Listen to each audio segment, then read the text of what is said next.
안녕하세요. 한견 글로벌 마켓의 김현석 뉴욕 특파원입니다. 반갑습니다. 9월 20일에 미국 중앙은행 페드가 FMC 연방공개시장위원회를 열고 기준금리를 동결했습니다. 그런데 점도표에서 향후에 기준금리 전망치를 다 높였죠. 그리고 연착륙이 올 것 같은 그런 데이터를 제시를 했습니다. 그리고 나서 시장이 굉장히 많이 흔들리고 있습니다. 어제 나스닥이 1% 넘게 떨어졌었는데 지금도 1% 넘게 떨어지고요. 10년물 금리가 오늘 지금 10bp가 넘게 오르고 있습니다. 우리 뉴욕생명 자산운용의 윤재성 CIO를 모셨습니다. 네, 안녕하세요.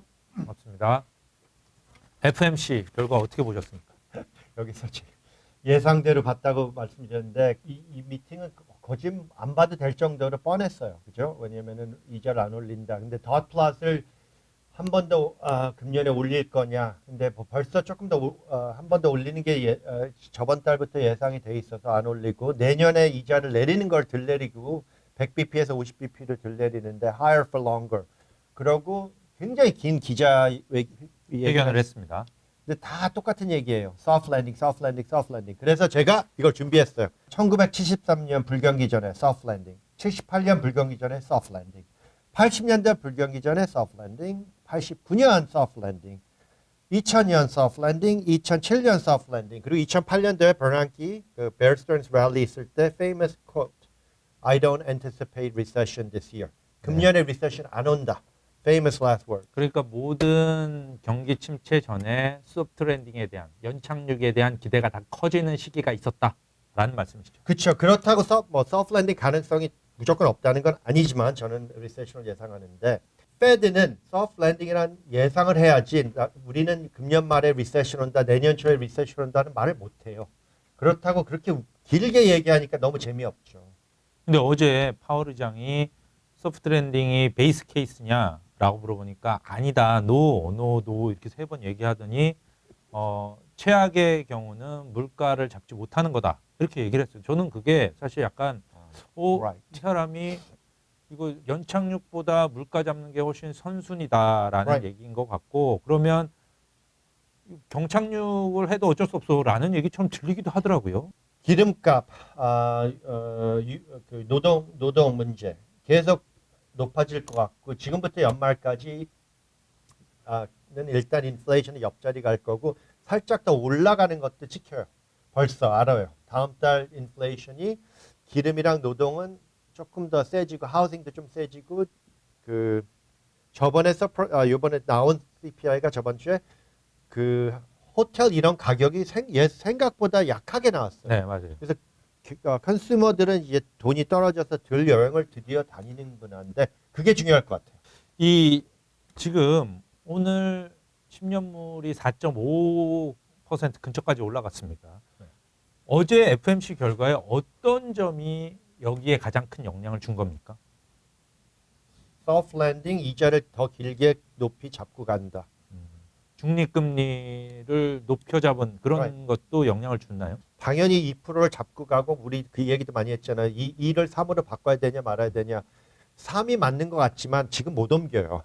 지금 옮기면 더 혼란스러워서. 그러니까 하지만 그런 얘기를 어제 파월 의장이 한 거죠. 자기 옮기고 싶은데 지금 옮기면 안 될 것 같으니까 그냥 거기선 놔뒀는데 자기 생각에는 뭐 합리적인 것 같다. 합리적 추록 같다. 하여튼 파월이 그 얘기를 무조건 못하지만 그게 벌써 마켓에서는 R스타는 2.5에서 3으로 가야 된다. 이렇게 되면은 그러고 그 term structure 3에서 150bp 정도의 term structure 더하면 4.5다. 지금 있는 게 fair value라고 봐야 돼요. 그래서 제가 재작년에 3.5에서 4.5가 range, long term, 3년, 5년 range다고 생각했는데 이제는 그게 조금 더 올라갈 가능성이 높죠. R스타가 한 2.5라고 생각했는데 3까지도 가능하다고 봐요. 지금은. 현재 지금 21일 채권 시장, 뉴욕 채권 시장을 보면 2년물 금리 수익률은 별로 안 오르고 10년물은 확 뛰었어요. 그게 보니까 아까 말했던 R스타에 대한 어떤 R스타를 2를 3으로 올려야 되니까 100bp가 더 뛰어야 되니까 이거는 이제 장기 금리와 관련된 거니까 이제 장기 금리가 많이 오르는 것 같고요.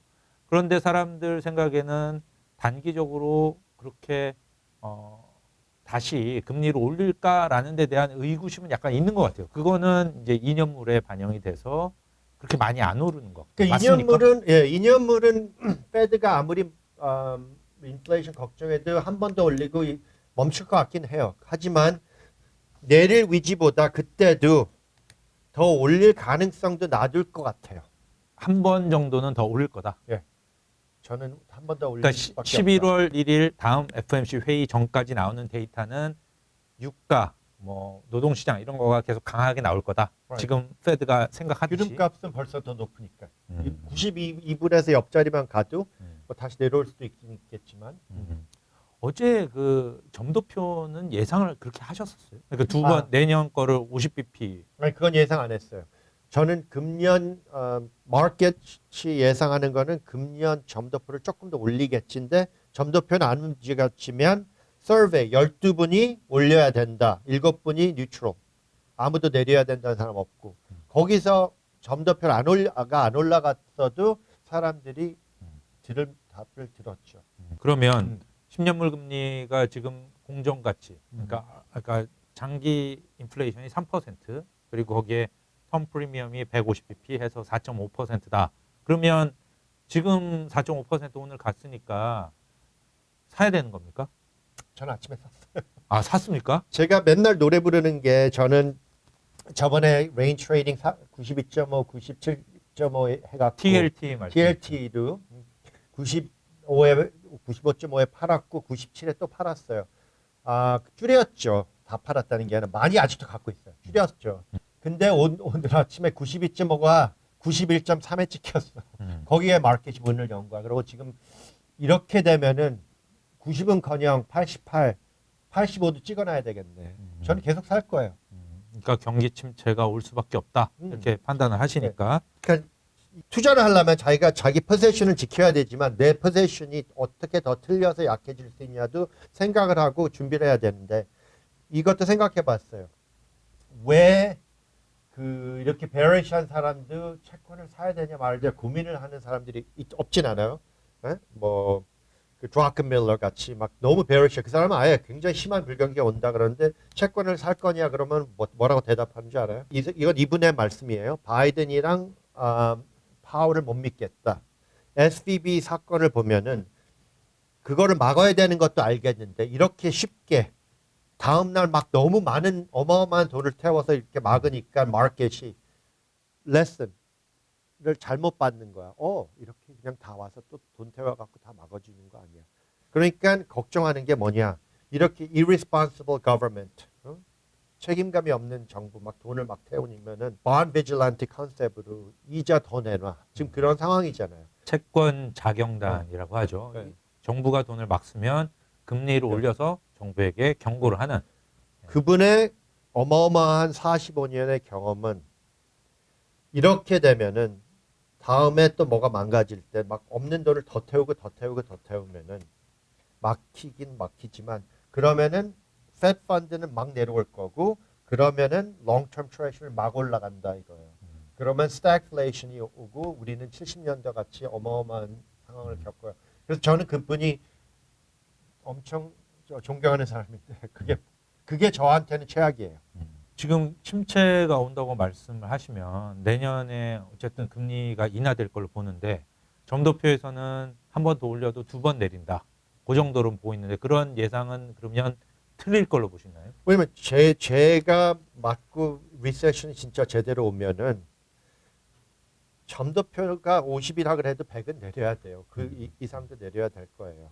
그러니까 지금부터 연말까지 Fed 펀드는 큰 관심을 두지 말고 리퀴디티에 큰 관심을 둬요. QT, 돈이 얼마나 빠지는지. 그게 제일 중요할 것 같아요. 그래서 금년은 9월, 10월 데이터가 10월, 11월에 나올 때 지켜봐야 되는 게 이게 약해지면은 주식 뭐 이런 게 약세가 금년 말까지 올 거고 아니면은 연말에 랠리 할 것도 항상 산타 랠리가 있으니까 예상해야 돼요. 왜냐면 이렇게 가면은 랠리가 생길 확률이 더 높아요. 연착륙이다라고 사람들이 믿으면서 11월, 12월에는 랠리가 베어 생기는데 스턴스 랠리 같이 랠리가 생길 수 있어요. 그렇지만 만약에 9월, 10월의 데이터가 10월, 11월에 안 좋게 나온다면 그때는 시장이 흔들릴 거다. 그러면 지금 S&P 500 지수 오늘 아침에 보니까 이제 4,300대로 들어갔습니다. 얼마 정도까지 이제 연말까지 예상을 하시는 건가요? 예, 제가 보기에는 지금 당장은 뭐 4,250, 4,200 방향으로 가는 것 같고 테크니컬 레인지를 사람들이 보여주는 게 그렇고 랠리가 어디까지 가냐는 모르겠지만 뭐 4,600, 4,800 부르는 사람들도 계시는데 저희는 언더웨이트 하고 있고 살짝만 텍 쪽에서 좀 벗겨나 있고 4,250, 4,200 가면은 조금 더 할 생각도 있어요. 연말 랠리. 그러니까 데이터를 보고 가능성을 지키고 있고 만약에 우리가 더하면 어디에 팔 거냐 랠리를 예상해서 그럼 정확히 저희가 뭐 원하는 대로 안 되지만 4,600이면 저희는 나갈 거예요. 만약에 살 거면. 그러니까 4,250 밑에서는 사고 4,600이 되면 또 팔겠다. Right. 근데 데이터를 보고 4,250에 사죠. 근데 깨지는 주식이 꺼지는데 데이터가 안 좋게 나오면 드디어 이게 리세션이 종간 온다. 그러면은 안 사지만 제가 보기에는 리세션 이렇게 빨리 오진 않을 것 같아요. 컨슈머들이 너무 세. 그건 맞죠. 그러니까 데이터가 괜찮은데 4,250까지 갈 경우에 사겠다. 예. 데이터가 안 좋고 4,250에 가면 더 밑으로 갈 예. 가능성이 있으니까 예. 그러면 안 산다. 예. 왜냐? 컨슈머도 아직도 돈이 많이 디플리트 빠졌지만 아직도 돈이 있고 회사들이 오늘도 위클리가 201,000. 왜 이렇게 약한 거야? 그러니까 약하다는 게 경제가 센 거야. 센 거죠. 노동시장이 센 거죠. 회사들이 이자 채권도 많이 발령했고 너무 지금 돈이 아직도 많아. 그리고 earnings도 괜찮게 지켜주고 컨슈머가 돈을 쓰니까 이익도 벌고 이 상황은 좋은 상황이에요. 당연히. 근데 이렇게 좋은 상황인데 너를 이렇게 불경기를 막 부르냐? 그러면은 답은 왜냐하면은 여기서는 3년 5년 좋은 경제가 안 보이고 꺾이는 방향이지만 천천히 꺾이는 방향인데 이게 어떻게 5년 10년을 믿고 주식을 사는 상황은 아니에요. 그 4,250에서 만약에 주식을 사는 경우가 왔을 때는 뭘 삽니까? 기술주 같은 거 사나요? 아니요. 그럼 뭐 가치주를 산다는 얘기죠. 그렇죠. 가치래도 뭐 industrial manufacturing 이런 거 왜냐면 inventory 시클리컬을 restocking. 사겠다. 근데 그 manufacturing 너무 cyclical 하다 그러면은 뭐 retail 뭐 이런 거 그런 말고 그리고 두 번째 요새 저번 주에 기름값이 막 92불, 93불 갔을 때 저희는 에너지 팔고 유틸리티를 샀어요. 유틸리가 너무 깨져갖고 너무 싼 맛에. 그러면 유가는 더 이상 못 오른다? 라는 데 지금 예상을 하시는 건가요? 올라봤자 100불 가봤자 거기 그렇게 지키고 못 있는다. 작년 재작년에 저희가 맨날 에너지 얘기 저도 사고 팔고 팔 땐 120불이면 팔겠다. 120불 팔겠다. 그리고 두 번 찍고 그랬잖아요. 지금은 100불이에요. 100불 위로 가면은 경제가 타격을 받고 사이콜로지가 안 좋아서 100불 찍어봤자 오래 못 지킨다. 그렇다고 뭐 많이 내려가지는 않을 것 같죠. 서플라이 디맨드가 너무 안 좋아요. 그래서 못 내려가요.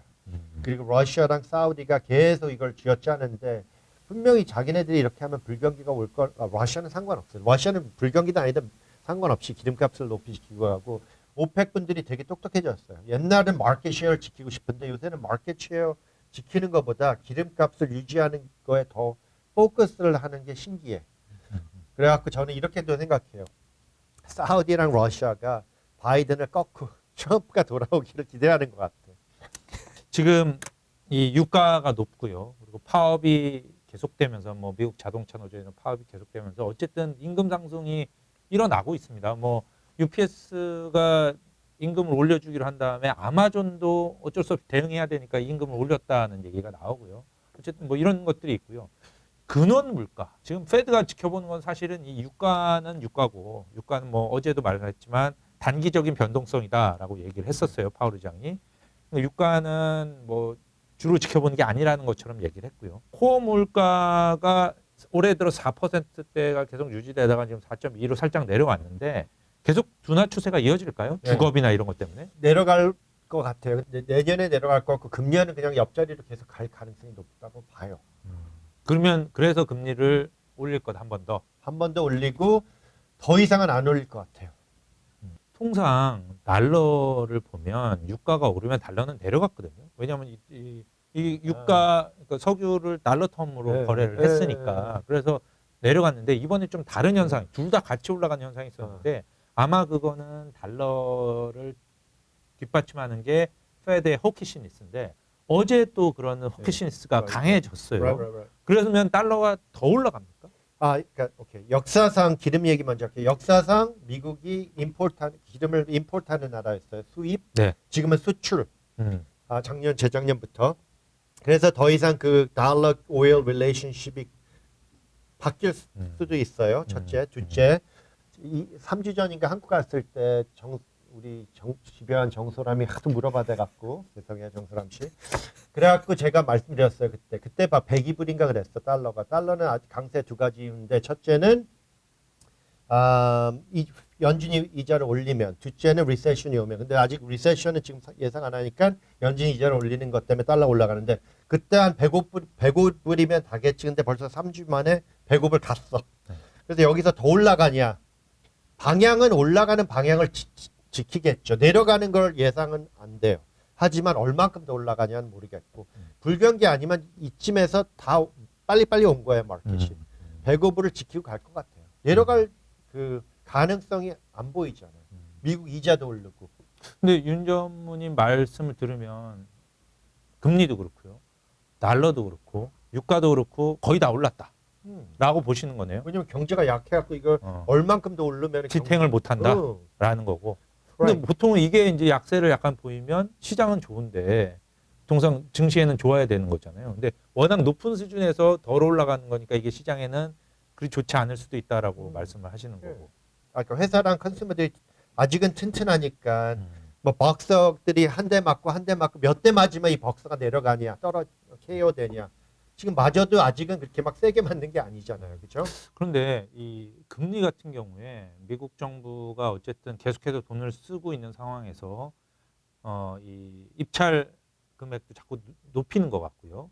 그래서 금리가 더 올라갈 거다 이런 예상들도 지금 나오고 있습니다. 일부에서 뭐 5% 간다 이런 얘기도 있는데 그거는 안 사는 거죠. 지금 바이하지 않는 거죠. 지금 이거는 완전히 테크니컬로 가는데 테크니컬 분들이 한 달 전만 해도 어디까지 가냐 4.7 뭐 간다. 저번에 우리 비디오 찍었을 때 그랬죠. 지금 그 똑같은 4.7 찍은 사람이 5.2. 그러니까 테크니컬 차트는 계속 올라가는 방향이고 모멘텀이 세요. 그럼 이게 어디까지 가냐 그건 모르죠. 채권 이자가 어디까지 가면 사람들이 경제가 회사들이 타격을 받냐. 돈 빌려야 되니까. 그리고 모르겠지. 이제 더 이상 집을 사고 싶어도 이제 못 사. 왜냐면 인컴 똑같은 집을 2년 전에랑 지금이랑 똑같은 집을 사면은 그 모르게지 페이먼트 돈 내는 뭐 달달이 돈 내는 게 2배. 2배죠. 네. 그러면 못 사는 사람들이 더 늘어나고 그러면 이건 똑같은 거예요. 어디까지 가야지 진짜 어마어마한 타격을 받아서 경제가 꺾이냐. 그러면은 이게 계속 가까이 가고 가까이 가요. 지금 큰 그림 방향은 주식을 살려면은 5년 7년 다시 이제 경제가 좋아지는 상황이 되면은 막 사도 돼. 근데 지금 상황은 언제 꺾이냐 이렇게 아무리 좋게 봐도 옆자리로 더 오래 간다. 6개월 더 경제가 잘 지키고 간다가 optimistic이지 5년 7년 다시 이제는 된다.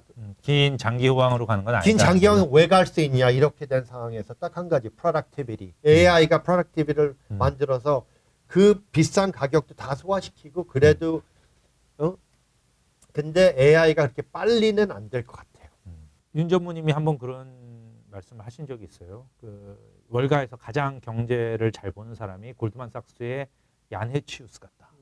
근데 그 얀 헤치우스가 지금 경기 침착률을 15%로 낮췄습니다. 미국 경제 12개월 내, 향후 12개월, 12months인데 이 미국 경제가 사실은 한 이제까지 역사적으로 보면 6, 7년에 한 번씩 그 경기 불황, 침체를 겪었기 때문에 그냥 가만히 있을 때 평균적인 확률이 15%예요. 그러니까 15%라는 거는 불황이 안 생긴다. 뭐 지금 전혀 어떤 뭐 그런 걸 예상하는 상황이 아니다라는 얘기예요. 그리고 제닛 옐런 장관도 계속해서 자기는 어떤 경기 침체 신호를 보지 못한다.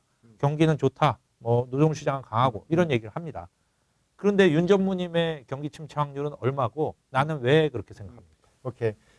제넷 옐렌이 그 얘기 한 게 2주 전인 거. 아니요, 엊그제 됐었어요. 또 했어요? 예. 오케이. 근데 처음 이번 한 게 주에 2주 됐어요. 전이었어요. 예, 맞아요. 그 똑같은 주에 제이미 다이아몬드가 나와서 좀간 문제가 있을 거라 그랬어요.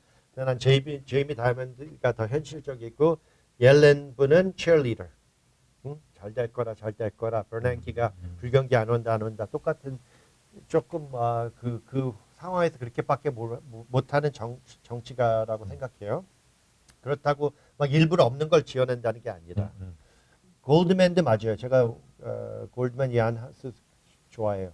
하지만 그 사람은 40%, 30% 계속 움직여요. 그럼 15%가 다시 20%, 30%될 수도 있어요. 근데 아직은 컨슈머랑 회사들이 너무 튼튼해. 그건 맞아요. 그래서 이게 좀 더 간다? 맞아요. 그러면 금년 4분기가 가능할까? 이제 가능성을 포기하고 이제 내년을 계속 미뤄지는 거야. 그러면 계속 늦춰지는 거예요. 이게 어마어마하게 튼튼하게 가고 있어요. 그거는 인정할. 그러면 윤시아유님은 언제쯤 이게 사람들이 이거 진짜 침체가 오나 봐 하면서 해치우스도 아까 막 30% 40% 이렇게 올리는 때가 언제쯤 될까요? 내년까진 가겠죠. 내년 그러니까 1분기, 2분기? 저도 이렇게 봐요. 그 주식을 아예 안 갖고 있는 사람도 아니고 줄인 것뿐이지. 근데 이 상황에서 더 늘리고 싶냐? 작년에 제가 그 회사 떠나서 개인적으로 4,250대 이게 2022년 9월입니다. 그때 저희하고 이 인터뷰를 했을 때 4,250에서 주식을 좀 이제 줄이고 현금을 확보했다라고 말씀하셨어요. 그래서 그 돈으로 막 TLT 더 살 위지가 생겼는데 이 문제는 이건 것 같아요. 저는 나이도 있으니까 뭐 줄인 부분 주식을 60, 40을 갖고 하고 젊은 분들은 더 크게 갖고 와도 되지만 이게 투자할 기간이 더 기니까 하지만 60, 40을 40, 40, 20으로 나눠 갖고 채권 쪽의 지금은 채권이 엄청 더 매력적이에요. 그 특별히 대체 그 선순위 대체가 지금은 막 9%, 12% 사이에서 어마어마한 이자를 줘요. 그럼 주식이 그것보다 더 잘 가냐? 작년 12월에 그 얘기까지 했잖아. 아예 주식 대신 하이힐들 사자 옆자리를 갈 거면 근데 주식이 쫙 뛰면서 주식이 더 낫는데 지금 다시 내려오고 있는데 institutional 기관 투자가분들은 지금 굉장히 고민을 해야 될 것 같아. 보험회사 특별히 이렇게 주식이 이렇게 흠의미하면은 선순위 대체 투자가 9%에서 12% 사이에서 뭐 real estate든 그냥 회사 채권이든 private credit이든 가면은 이게 굉장히 매력적이야. 이쪽으로 투자하는 게 훨씬 더 나아. 주식이 어디까지 간다고. 그 하이힐드 말씀을 하셨으니까 한번 여쭤보겠는데요. 최근에 기업들의 부도율, 그러니까 이 약간 디폴트가 좀 올라가고 있어요. 뭐 예전에 막 그렇게 높은 수준은 아니지만 어쨌든 올라가고 있는데 하이힐드 채권 스프레드는 그냥 유지가 계속 되고 있어요. 왜 그렇습니까? 네, 리스크 욕심을 내니까 이자가 매력적이니까 그래도 사고 싶다. 저희도 리스크 테이킹을 하고 그러면 그 리스크 테이킹은 불황을 안 온다고 생각하는 리스크 테이킹 아니죠. 디폴트가 있어도 이걸 좀 조심스럽게 사는데 저희도 short duration, 짧은 maturity, high yield 계속 유지하고 있어. 많이. 숏 드레이션이면 5년 안에 5년 안으로 5년 안으로 사면은 두 가지예요. 지금 인버션이 있으니까 이자도 짭짤하고 maturity가 짧은 하이힐드는 조금 아직도 퀄리티가 좋아요. 아니면은 하이힐드 전체 사고 싶으신 분은 제가 그렇게 말씀드리죠. Double B only. 그 트리플 C 빼고. 만약에 불경기가 생기면 트리플 C 쪽에서 많이 망가지지. 불경기가 생겨도 더블 B 회사들은 멀쩡하다. 멀쩡하진 않지만 가격은 떨어지지만 망하지 않는다. 디폴트가 적다. 많이 적다. 그렇지만 이자도 그만큼 덜 받지만. 그럼 지금 하이힐드 보면 8.5에서 9 사이인데 더블 B로 가면은 당연히 뭐 100bp 떨어지니까 뭐 7.5에서 8 뭐 이렇게 될 거예요. 그거 뭐 욕심 좀 포기하고 7.5 먹고 short duration 하이힐드도 한 7.5 먹을 거예요. 그 정도만 먹고 기다린다. 하이힐드 스프레드가 언제쯤 되면 좀 벌어질 것 같습니까? 그것도 경제가 안 좋으면 내년에 그렇죠. 경기 침체 오고 하이치스가 그 확률 올릴 때쯤. 봐요. 2006년 8년도 인버션이 2006년 12월에 왔어요. 그리고 2007년 3월에 하이힐드 스프레드가 275bp. 굉장히 그게 타이트했어요. 그러다가 그때는 진짜 하이힐드가 조금씩 계속 올랐는데 지금은 아예 버티고 있어. 왜냐면 너무 이자가 욕심나는 거야. 하이힐드 본드 가격은 90불 밑으로 가 있을 거예요. 그만큼 이자가 올라가고 가격이 떨어지는 거. 그러니까 이것도 하이힐드도 불경기 생기면 막 깨져요. 가격이. 그래서 이힐드가 올라가는데 지금 이 가격이 많이 내려와 있어. 이힐드가 너무 올라가서. 맞아요. 그래서 70불 정도까지 깨지겠지만 벌써 90불, 88불 이렇게 나오면 많이 깨질 것도 아니야. 그래서 매력적인 것 같아요. 그 하이힐드처럼 좀 버티고 있는 게 고용입니다. 지금 오늘 아침에 나온 잡립스 클레임도 계속해서 20만 건대 초반이고 이것도 언제까지 이렇게 계속 좋을까요? 컨슈머가 돈을 들 쓰면 회사가 이익을 지키려고 자르지만 아직은 그 상황이 아니고 첫째. 근데 벌써 여기서도 크랙이 보여요. 첫째. 잡 오프닝이 생각보다 많이 떨어졌고 둘째. temporary worker들이 많이 줄이고 있고 그러니까 회사들 줄이고 있어요. 가장 먼저 줄이는 게 템퍼러리 워커죠. 그러니까 이 시작이 됐고 마지막 나 직업 그만둘래. 직업 많어. quit. 그게 그것도 낫고 이게 이제 시작이 보여요. 근데 문제는 이제 시작이 보이면 언제 가냐? 그럼 6개월 더 가지 않냐? 충분히 갈 수 통상 있어요. 6개월 더 가요? 갈 수 있다고요. 근데 이게 마지막 순간에 경제가 언제 꺾이냐 되고 어떻게? 뭐 파업이나 그 자동차 노조 파업이라든가 연방 정부 폐쇄 가능성이 좀 있는데 뭐 오늘 아침에 보니까 또 뭐 얘기가 있긴 있더라고요. 그런 게 동시에 발생하면 무슨 충격이 되거나 이럴 가능성 있나요? 충격 같지는 안 보이고 이것도 지켜봐야 되는 게 미국의 노조, 레이버, 유니언 10%밖에 안 돼 미국 네. 워크포스에. 그러고 이 유나이티드 오토 워커 자동차 노조는 1%밖에 안 돼요. 그래서 10%나 안에 있는 1%인데 별로 그렇게 큰 타격은 아니에요. 그죠? 하지만 이걸 다 지켜보고 있는 이유는 이렇게 되면은 유니언 노조 아닌 분들도 지켜보는 거야. 그럼 저렇게 40% 3년 동안 이 월급을 올려준다고? 파일럿 똑같은 이유. 이렇게 되면은 나도 더 받아야지가 생길 거예요. 그러면은 웨이지 인플레이션이 또 생겨요. 페드가 경제를 많이 더 둔화시키지 않는 한 이 웨이지 인플레이션이 어떻게 없어지냐고. 10년물 금리가 어느 정도 높아지면 주식시장이 깜짝 놀랄까요? 지금 시작되고 있죠. 이미 그 정도다라고 보시는구나. 지금 벌써 그래서 제가 90불에서 100불 가면 경제가 좀 더 예민해진다. 안 좋게. 이자도 지금 벌써 예민해지기 시작하는데 이게 5% 뭐 6% 부르는 사람도 있더라고. 기름값이 막 올라갈 때 뭐 150불, 200불 똑같은 얘기예요. 제발 6% 오라 그래. 땡큐 하고 진짜 막 어마어마하게 할 거야. 자, 미국 얘기를 이제 떠나서 그리고 뭐 한 달 전인가요? 한 2, 3주 전에 우에다 가zu 총재가 뭐 마이너스 금리를 뭐 어떻게 뭐 포기할 수도 있다 이런 얘기도 했었어요. 이상한 얘기를 많이 했는데 도대체 일본은 어떻게 일본 통인이시니까 여쭤보는 건데 그러니까 일본은 어떻게 됩니까? 저도 일본 주식을 많이 사고 YCC 있어서 뭐. 커런시 때문에 중요하게 생각하고 미국 채권을 많이 갖고 있어서 일본 투자가들이 미국 채권을 팔고 다시 일본에 돌아갈까 걱정 때문에 많이 지켜봐요. 그 두 가지 이유 때문에 우에다 분이 그 코로다보다는 딱 다른 게 다른 점이 하나예요. 코로다는 일부러 서프라이즈가 중요하다고 생각해갖고 일부러 그랬는데 우에다는 거꾸로 아카데믹한 분이니까 그 교수 이런 성격이니까 트랜스퍼런시를 원해요. 파워 같이. 근데 문제는 트랜스퍼런시를 주면서도 흠이한 거야. 그래서 일본 분들이 그래요. 그건 일본식이다. 미치겠어. 일본식이라는 게요. 별로 막 의미 있게 막 대놓고 말을 안 해주고 이렇게 흐미흐미하게 말을 해주고 살짝 마음 바꿔도 내가 벌써 말해주지 않았냐. 이런 상황인 거 아니야. 근데 포인트는 이거예요. 오늘 내일 상관없이 6개월 1년 보면은 네거티브 인트레스트 레이트도 할 수 없이 포기할 수밖에 없는 게 인플레이션 때문에. 인플레이션 다시 꺾인다 안 꺾이잖아. 왜냐면 일본도 유럽 같이 기름값 때문에 인플레이션이 제일 최악이야. 인건비는 못 올려주고 조금 올려줬지만 많이 못 올려주고 그리고 그래서 0으로 가고 JGB 10년에 1%까지 무조건 갈 것 같아요. 언젠가는. 그러니까 걔네들이 손만 놓으면 가요. 자동스럽게. 네. 그런 상황이 될 마이너스 금리 포기하면 가겠죠. 네.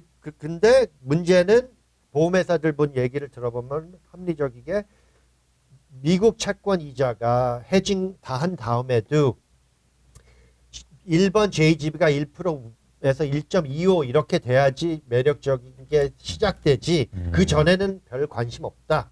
그리고 미국 이자가 계속 올라가면 아직도 미국이 더 매력적인 게 더 나오잖아요. 이렇게 되면은 미국 corporate bond AA 뭐 이런 좀 하이 퀄리티를 사서 long-term 해지하는 게 더 JGB 1% 밑은 관심 없다. 아, 그러면 많이 일본이 YCC 포기하고 무슨 그 금리가 일본 내부의 금리가 올라도 그렇게 많이 미국 시장에서 이탈하지는 그렇죠. 않을 거다. 제가 걱정하는 거는 미국 채권을 팔고 일본을 돌아갈 거냐가 첫째고 환율이 얼마나 약해질 거냐가 걱정이에요. 제 포지션 지켜보면 환율은 진짜로 제대로 뭐가 움직이기 시작해야지 내려갈 것 같고 왜냐면 말로 좀 풀라 그랬는데 그래도 좀 내려가려다가 다시 110, 맞아요. 47 네. 자꾸 지키는 거 아니야. 맞아요. 그래서 크게 뭐가 바뀌어야지 얘는 다시 회복이 될 것 같고 YCC는 올해 안에 수정, 리바이즈 한다. 계속 1%까지는 안 산다 그러고 사잖아. 네, 사잖아요. 그러니까 근데 계속 올라갈 것 같아요. 그래서 별로 큰 의미는 안 돼요. 뭐 지금 0.65인데 뭐 0.7을 지금 가냐, 뭐 연말에 가냐, 내년에 가냐 일적으로 가는 건 맞아요.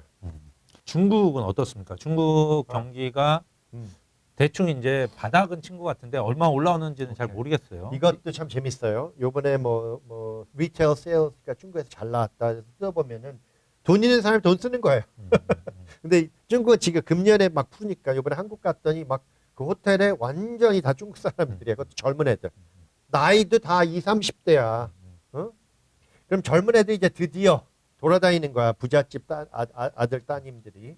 그래서 돈을 쓰는 게 보이는데 그래서 리테일 세일 뜯어보면 다 돈 쓰는 거야. 근데 그거랑 real estate 문제가 최악이잖아. 이거를 중국 정부가 피스컬 무조건 풀 건데 풀 수밖에 없는 상황이 될 건데 그거랑 상관없어요. 일본 분들이 그러더라고. 중국은 우리 89년도 온 거 아니야? 왜냐면은 이게 꺾이면은 정부가 계속 바닥을 지켜주려고 할 거고 지킬 수밖에 없어요. 왜냐면 미국 사람들은 집이랑 주식을 많이 갖고 있으면 중국 사람들은 다 집이야. 다 집이에요. 한국도 집. 한국도 8, 90%가 그렇대. 나이 드신 분들은. 젊은 사람들은 아예 못 사고 나이 드신 분들은 그 리타이어먼트 플랜이 집이래. 이렇게 되면 중국은 이게 꺾이면 완전히 와장창이니까 이걸 지킬 거예요. 하지만 누가 또 더해서 따라와 중국 정부가 사니까 나도 살래가 누구냐고. 중국 재벌들이 지금 제일 크게 하는 게 나 돈 어떻게 빼가요. 그래서 싱가포르에 막 2,000 패밀리, 2,000개의 패밀리 오피스가 생기고 지금 한국 강남 롯데 잠실 가면은 드디어 중국 패밀리 오피스가 한국도 생긴대. 어떻게라도 돈을 빼서 나가려고. 저희가 지금 굉장히 혼란스러운 신앙의 상황이 이어지고 있고요. 이런 말들을 가장 쉽게 그리고 인사이트풀하게 풀어주신 우리 윤재성 시아위원님 항상 감사합니다. 예, 수고하세요. 고맙습니다.